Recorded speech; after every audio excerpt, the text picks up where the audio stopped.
Continuamos y ahora sí vamos a hablar un poquito y a cerrar el tema hablando un poquito de nutrición. Entonces, como les comentaba al principio, los hongos, a pesar de que se está volviendo común el consumo de ciertas bacterias para darle un poquito de diversidad a la flora, bueno, a la microbiota intestinal o para recuperar la microbiota cuando se lleva un tratamiento prolongado de antibióticos, otras cosas, ya cada vez es más común encontrar en las farmacias eh, pues diferentes productos que lo generan o en los comercios, ¿no? Es más fácil ya encontrar, por ejemplo, kefir o encontrar lactobacilos que puedan ayudar un poquito a darle diversidad a la microbiota. A pesar de que los consumimos, como tal no son alimento. Los hongos sí son estos de las pocas partes que estudia la microbiología que además no los comemos, no solamente para darle un sabor a los alimentos, podemos pensar, por ejemplo, en los hongos que nos ayudan a fermentar los quesos o a fermentar algunos alimentos, pero más que nada esos les dan sabor o les dan ciertas texturas o ciertos procesos fermentativos que nosotros, bueno, que los humanos nos agradan, pero como tal no generan un aporte alimenticio más allá de lo que sí aportan o de lo que sí nos genera en cuestión nutricional, el consumo directo de las setas o los cuerpos fructíferos de los diferentes hongos, ¿no? Tanto ascomicota como basidiomicota, que son los que producen este tipo de estructuras, ¿no? Entonces hay una enorme, verdaderamente grande diversidad de hongos que son comestibles en el mundo. A pesar de que obviamente hay que tener su cuidado porque como vimos hay algunos hongos que son venenosos, que producen toxinas o que su consumo es peligroso debido a los componentes que tienen y que pueden causar grandes daños, incluso matar personas. Este, con los adecuados cuidados y con pues los que saben de los hongos comestibles, pues realmente puede ser un aporte beneficioso a la dieta de las personas, ¿no?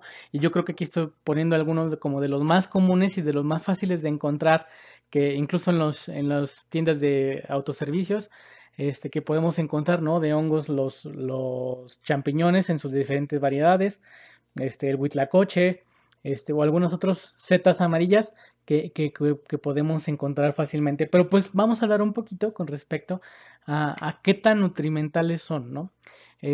Como vemos, los hongos comestibles mayormente cultivados van a ser los agaricus, que son básicamente los champiñones y en sus diferentes formas, por ejemplo el portobelo, y de ahí viene Bulbarea bulbácea.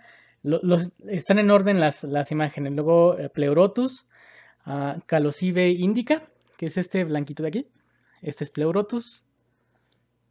Este es Volvarela.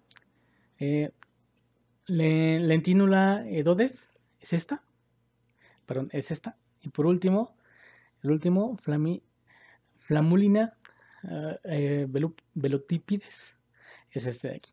Entonces, estos son los que más se producen en el mundo. En realidad se producen toneladas y toneladas de hongos, ¿no? Y era lo que les decía, la FAO estima que en el mundo se producen alrededor de 3.5 millones de toneladas al año de hongos comestibles. Entonces la cantidad es enorme y las formas en que los cultivamos pues son muy variadas. Aquí se pueden ver precisamente cómo a veces o cómo parecen, básicamente son bolsas de sustrato. El sustrato puede ser paja, pueden ser desechos orgánicos.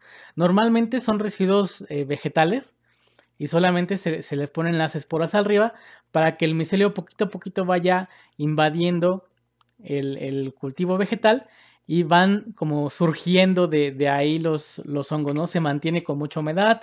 Les voy a poner unos videos para que vean más o menos cómo se cultivan algunas cepas en específico de hongos comestibles. Entonces, esta tablita me gusta mucho, donde nos habla de la cantidad de proteína en peso seco que producen los hongos por hectárea. O sea, por una hectárea de cultivo, ¿cuánto nos puede dar, no? Entonces, y esta es como la gran importancia de ellos, que en términos de la cantidad de material o la cantidad de espacio que se necesita para la producción de 65 toneladas aquí de hongos, de proteína de hongos, La comparamos, por ejemplo, con el crecimiento intensivo de peces o la crianza de peces o la carne o la agricultura convencional, donde la cantidad de producción de proteína con respecto a eso es muchísimo mayor, ¿no? O sea, los hongos,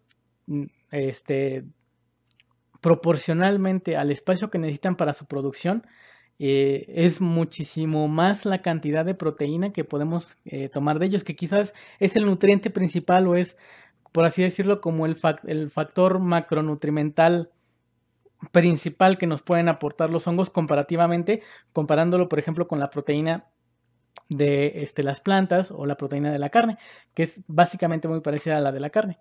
Entonces, los hongos como aporte nutrimental son una rica contribución a la dieta por sus cantidades de proteínas, carbohidratos, minerales y vitaminas. Carbohidratos, un poquito menor cantidad, ahorita lo vamos a platicar al respecto. Pero también en minerales y vitaminas también son un aporte interesante. Vamos ahorita a contemplar las diferentes cosas que nos pueden aportar. Los hongos son un gran sustituto para dietas sin proteína animal o para pacientes con problemas cardíacos, puesto que es un alimento bajo en calorías y su proteína es de alta calidad. ¿Qué se refiere esto de alta calidad?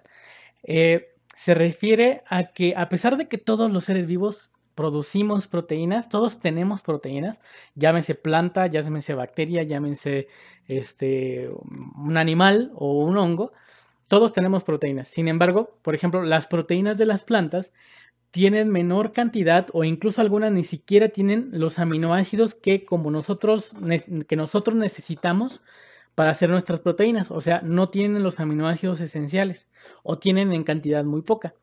En este caso, las proteínas de alta calidad, que van a ser las de la carne, indistintamente del tipo de carne, ya sea pollo, res, pescado, etc., son consideradas de alta calidad, las de origen animal, porque tienen una concentración mayor de aquellos aminoácidos esenciales comparado con las de baja calidad, en este caso el de muchas plantas.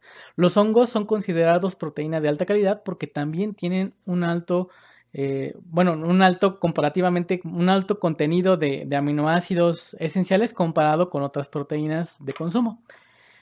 Entonces, vamos a comparar un poquito en cuanto a la cantidad de nutrientes que nos aportan los hongos comparados con algunos vegetales en peso fresco, ¿no? Entonces, la cantidad de agua que tienen es muy alta, que es la primera, humedad, moisture, 90%.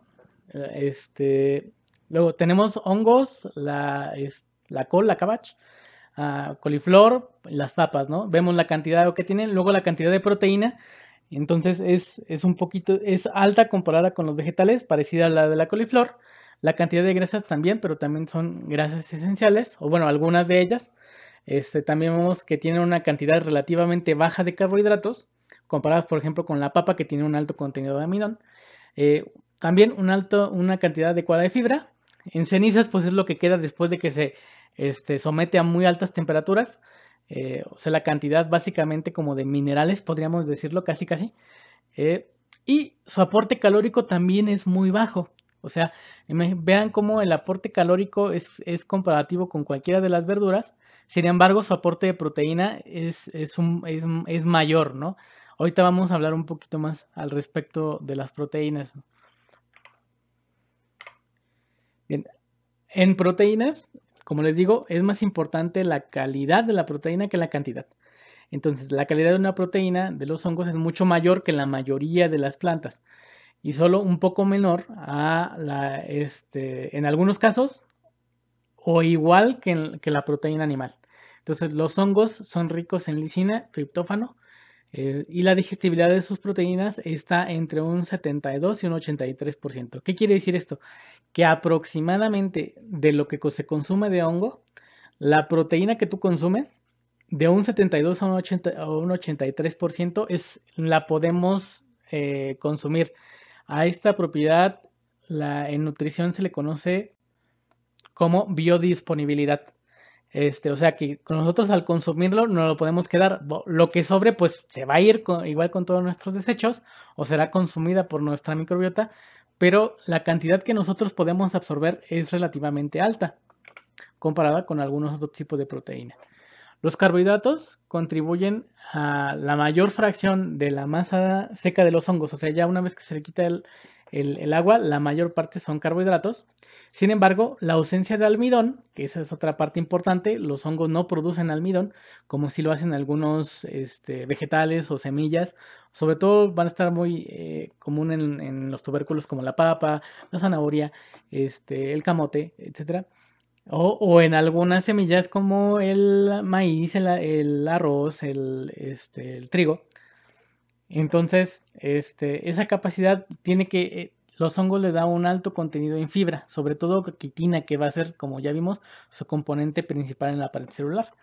Eso hace que sea un alimento ideal para pacientes diabéticos, ya que tienen, por así decirlo, una baja cantidad de carbohidratos que nosotros podamos consumir, o más bien que nuestro cuerpo pueda digerir, ¿no? Entonces se convierten en fibra dietética. Además, es considerado un alimento bajo en calorías. Entonces aquí podemos ver varias especies de hongos en esta tablita. Igualmente, sus cantidades tanto de agua, proteína cruda, grasa cruda, o sea, la cantidad total de cada una de ellas, carbohidratos, fibra, cenizas y más o menos su valor nutrimental, ¿no? Para tener una idea de los diferentes tipos. Aquí les puse los que más se cultivan, o más bien esta tabla es de los que más se cultivan. Agaricus, si bien recuerdan, es el champiñón. Entonces, para que revisen comparativamente las tablas. En cuestión de las vitaminas, aquí podemos ver algunas de las vitaminas que tienen. En general, los hongos son una gran fuente de vitaminas, en especial de las del complejo B, aunque son pobres en vitamina A, D, E y K. El ácido fólico y la vitamina B12 normalmente están ausentes en las plantas, pero en los hongos se encuentran en pequeñas cantidades. Entonces aquí podemos ver algunas de las vitaminas que tienen algunas especies de hongos: tiamina, riboflavinas, niacinas, y ácido ascórbico, ¿no? Entonces también es una relativamente buena fuente de consumo de algunas vitaminas. Y los hongos son ricos en ciertos minerales, como están en la tierra y absorben grandes nutrientes de ella, además de que tienen mecanismos para la absorción de varios nutrientes muy, muy interesantes, ya cuando se estudia los hongos a nivel ecológico. Vamos a ver que tienen una gran cantidad de minerales, sobre todo potasio, seguido de fósforo, sodio, magnesio. Juntos constituyen alrededor del 56 al 70% de las cenizas. O sea, ya de lo que resta cuando se le quita todo lo demás, ¿no? O sea, para esto de los análisis de cenizas se somete a muy altas temperaturas para eliminar tanto toda el agua como todos los residuos chiquitos que se puedan evaporar. Ya nada más queda, incluso todo lo que se puede quemar, pensemos en carbohidratos o en proteínas que tienen carbono, todo eso se queda y solamente se quedan los minerales. Entonces, por eso se habla de cenizas en cuanto al residuo mineral. Entonces, aquí podemos ver en esta tabla algunas especies y la cantidad de calcio, fósforo, hierro, sodio y potasio que tienen algunos de ellos. Bien, también importante, los hongos son un alimento con un relativamente bajo contenido de grasas. Igual aquí en la tabla pueden ver algunas de las grasas que tienen. El total de ácidos grasos, el linoleico, que es un ácido graso insaturado, el ergosterol, que era lo que se llama el colesterol de los hongos, y el contenido total de ácidos grasos de los hongos oscila entre 0.6 y 3.1% ya de la masa seca. Tiene sobre todo ácidos grasos insaturados, que es lo que les digo, y además ergosterol, que también sirve como una provitamina, o sea, como un sustrato de algunas enzimas que pues luego pueden dar lugar a la vitamina D2, ¿no? Entonces, la D es relativamente importante. Cada vez nos estamos dando cuenta de la importancia de las vitaminas del complejo D, o bueno, todas las D, para esta cuestión del sistema inmune y de muchos otros aspectos que tienen que ver con varias rutas o varias cosas que son necesarias para esto de la vitamina D. Entonces, aquí también les dejo esta tablita para que la revisen en cuanto a las proporciones que tienen de este tipo de ácidos grasos. Bien, por Por último, algunos hongos son considerados medicinales o producen fármacos importantes, que esa es otra parte. Quizás no tanto en nuestra cultura, esto es más un poco de la cultura asiática, el comer hongos por la capacidad o por la cantidad de, de ciertas sustancias que puedan generar un bien para ciertas afecciones. Aquí ahí pueden ver algunas cosas, ¿no? Que algunos estimulan la digestión, ayudan a la circulación, etcétera. Entonces, esto quizás no es tanto de nuestra cultura, yo siento que es más un poquito asiático, este, pero sin embargo hay estudios que avalan estas causas o estos tratamientos alternativos. Obviamente son meramente algo alternativo que no puede ser tratado como quitar una medicina para poner una dieta de hongos, pero pues sí que se puede llevar a la par de un tratamiento alópata, ¿no? Entonces, como vemos, también hay esto. O, como les digo, también hay varios hongos que nos han servido para producir diferentes medicamentos. Ya lo vimos desde que se producen los antibióticos, o bueno, el antibiótico, que el primer antibiótico que se probó, que es la penicilina, pero también hay algunas otras moléculas que estamos viendo que tienen capacidad para tratar otras patologías. Entonces, todavía el entendimiento o el, el estudio al respecto de las diferentes moléculas que pueden producir los hongos está, vaya, muy abierto a seguir estudiándose. Y bien, por el momento aquí cerramos todo, aquí cerramos esto de hongos. Si hubo alguna duda, si hubo alguna cosa que no se entendió muy bien, pues la podemos resolver o podemos platicarlo más a fondo en las sesiones de retroalimentación, pero por el momento aquí la dejamos.